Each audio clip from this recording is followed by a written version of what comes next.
ഒരാൾ മരണപ്പെട്ട് ചെന്നു കഴിഞ്ഞാൽ അള്ളാഹു ആദ്യം ചോദിക്കുന്ന കാര്യം നിസ്കാരമായിരിക്കും. അത്രമാത്രം ക്വാളിറ്റിയുള്ള സാധനമാണ് ഈ നിസ്കാരം എന്ന് പറയുന്നത്. ഏറ്റവും പ്രധാനപ്പെട്ട വിഭവം, നിസ്കാരത്തിന് വലിയൊരു പ്രത്യേകത ഉണ്ട്. എന്താണെന്നറിയോ?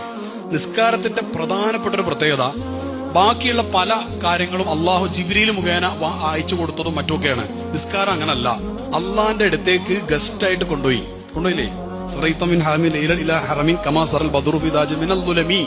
അപ്പൊ അങ്ങോട്ട് കൊണ്ടുപോയിട്ട് സമ്മാനമായിട്ട് കൊടുത്തതാണിത്. അങ്ങോട്ട് വിളിച്ചുകൊണ്ടുപോയിട്ട്, അതായത് ഈ സിദ്റത്തുൽ മുൻതഹയും കടന്നു പോയിട്ട് അപ്പുറത്ത് ചെന്നിട്ട് അള്ളാഹിനെ നേരെ കണ്ടിട്ട് അള്ളാഹിന്റെ സമക്ഷത്തിൽ നിന്ന് സമ്മാനമായിട്ട് കൊടുത്ത് പറഞ്ഞയച്ചതാണ് നിസ്കാരം.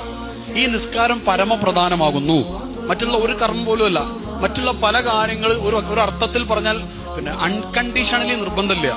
ഹജ്ജ് നിർബന്ധമുള്ളത് അതിന് ആവതുള്ള ആൾക്കാണ്. നോമ്പ് നിർബന്ധമുള്ളത് അതിനുള്ള ആഫിയത്തുള്ള ആൾക്കാണ്. സക്കാത്ത് അതിന്റെ ആൾക്കാർ. അതിന്റെ ഓരോന്നിനും ഓരോ കണ്ടീഷൻസ് ഉണ്ട്. അൺകണ്ടീഷണലി ഒരാൾക്ക് നിർബന്ധമാകുന്ന കാര്യമാണെന്ത്?